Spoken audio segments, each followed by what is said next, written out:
Hello! If you've been watching my studio makeover series, you may have spotted this little yellow rabbit. It's a little figurine that I started doing a makeover on and it's a complete disaster. Today I'm going to try and fix it up and make it look better than this, so let's get into it! But firstly we need to go all the way back to the bunny's original state. I found this discarded on someone's trash and I rescued it. It has clearly been hand painted and those eyes are incredibly creepy. Not to bag out the person that originally painted this, presumably Nicole, but it's so filthy and it just needed something done to it. And the first thing to do is go back to basics with some white gesso. I'd clean the rabbit, but that dirt was just embedded in there, so I figured I'd just paint over the whole lot. And the first thing that needs to go are those eyes. Now, I've always hated dolls because of their lifeless eyes, even as a child. I have a bit of a phobia of them, and these were reminding me of dolls' eyes, so I was happy just to get rid of that. Though you could still see the imprint of the eyeballs, and I wasn't too keen on that either. I figured I would try and find some way to fix it up, or at least minimise the appearance of the eyeballs on the rabbit. The other thing I'm not so keen on is that it has a really bulbous forehead, and the ears are further back than I would like. But that's the design of the rabbit. It's not very well made, I don't think, and I was wondering if I could even make this into something cute, but I don't mind a challenge, and I thought I could figure something out for it. It's already looking better just for taking away that dirty layer and adding a pure white paint over everything.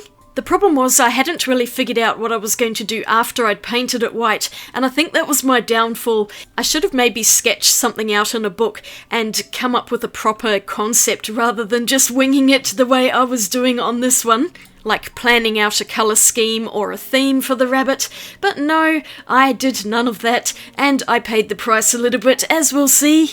But if you want to do a figurine makeover like this, it is generally a good idea to cover it all in a base layer of gesso, because that means other paint is going to stick nicely to that. And at least you could start out with an easy surface to paint. So once I'd done one or two layers, most of it was covered and this was plenty. I could still see Nicole's name there, but that will disappear by the time I've finished with this. So on to my first attempt, and I had some leftover paints from when I painted the Three Wise Kitties figurine, and I thought I would paint the bunny in this yellow colour, but I was already thinking this was a bad idea.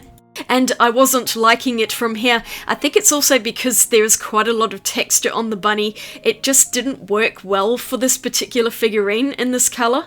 My vague idea was to go with 3 pastel primary colours, so I've also got a cyan and a magenta to come up as well.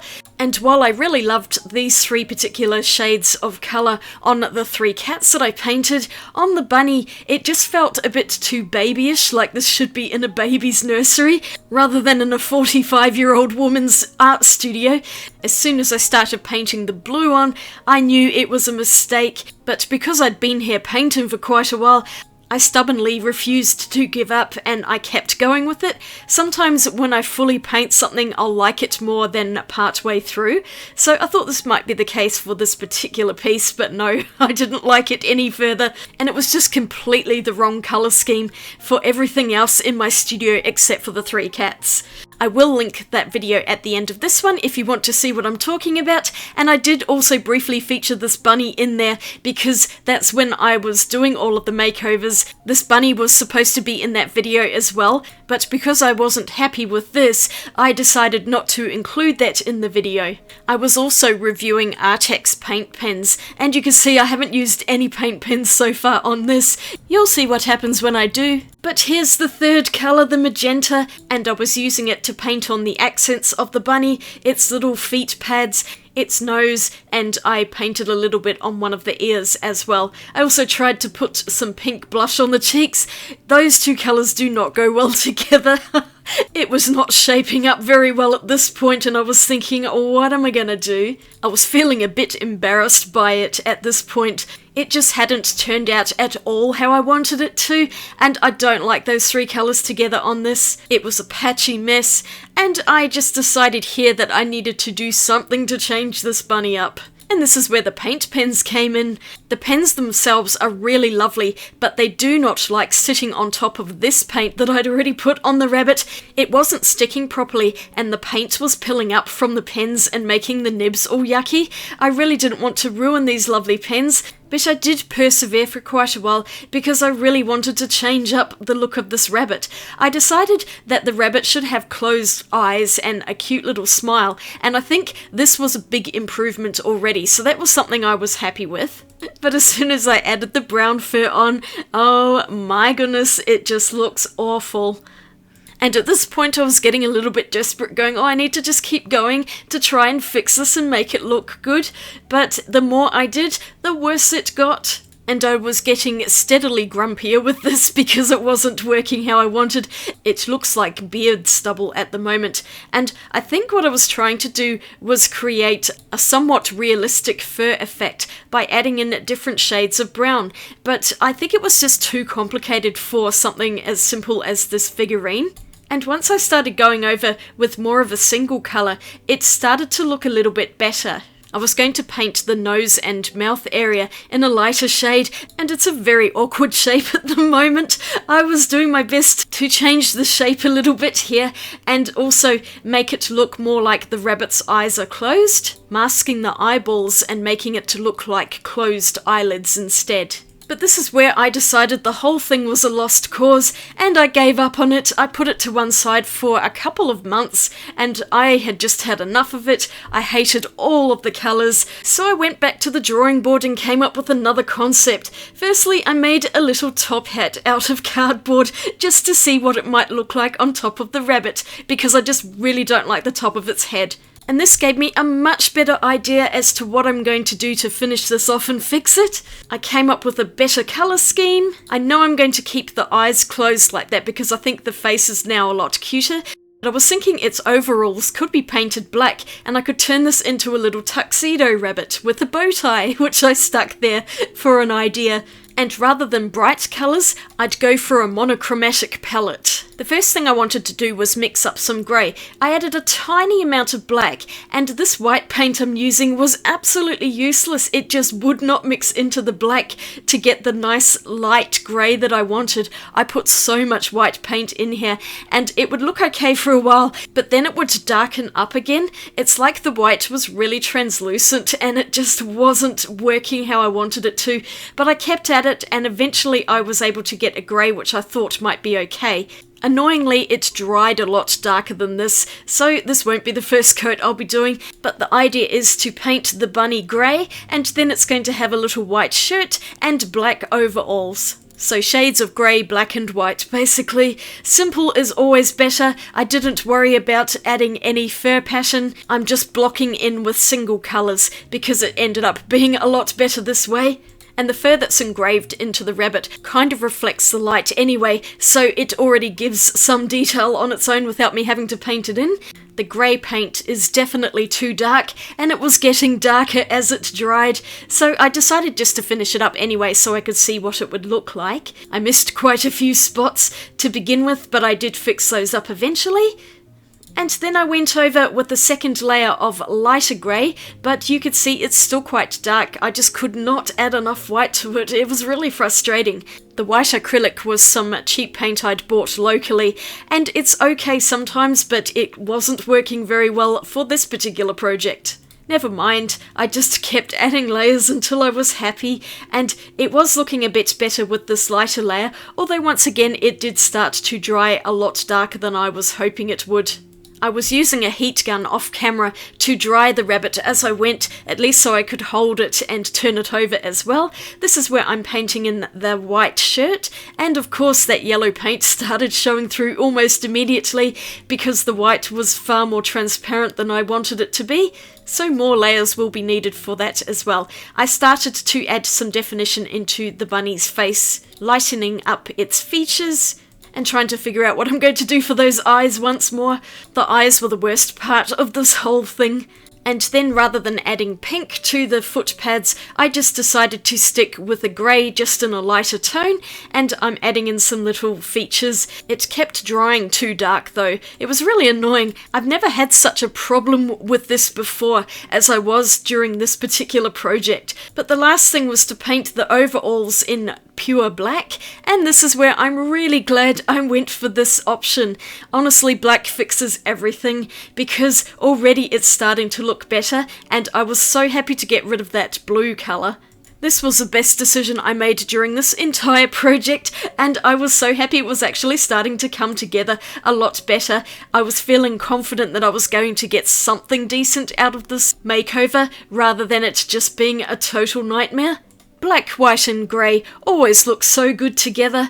I wish I had thought of this straight away rather than using the pink, yellow and blue, because I would have been finished with this project many paint layers earlier.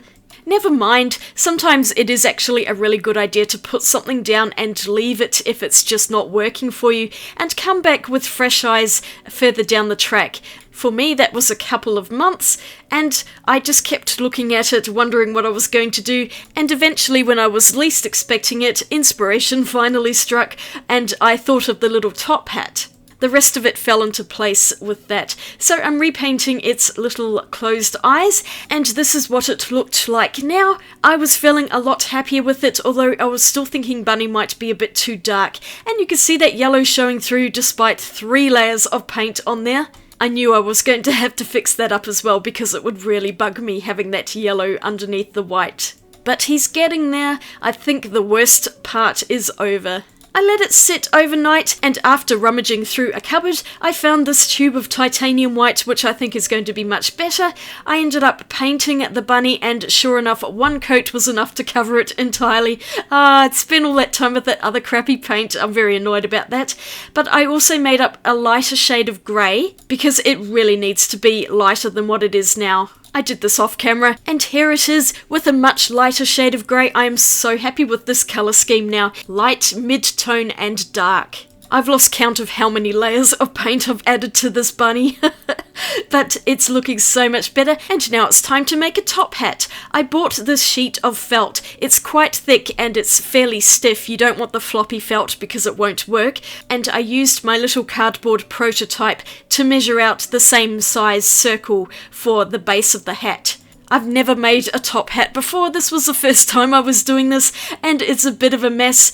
My lines weren't very straight. I was trying to make a nice round circle, but you can see it's a little bit wobbly in places. That's okay, it's homemade. Next up, I want to cut a length for the middle of the hat, and I used my cardboard one to loosely measure out how tall I wanted it to be. And then I just kind of guessed the rest. I did cut a bit more than I thought I would need, and of course I didn't cut it very straight either. Oopsie! So I trimmed that off a bit more, and then I tried to figure out how big of a tube I wanted to make it look like a top hat. I ended up cutting off the excess because I don't want a bit to be overlapping, and my plan was to sew it together. Now, I'm not very good at sewing, but I can use a needle and thread, and this was pretty easy to do. Once I got it together and did a few stitches, it held together nicely, and I was able to stitch the rest of it going down the hat, just to make everything into a nice neat tube, and then I'll glue it onto the base of the hat. But I thought this part would be too hard to glue and it might not hold together, so I thought sewing it would be a better solution for this. I probably should have sewn the whole hat, but as I said, I'm not really keen on it, so I did the bare minimum required in order to get the hat to go together. I'm actually quite happy with how it's turned out.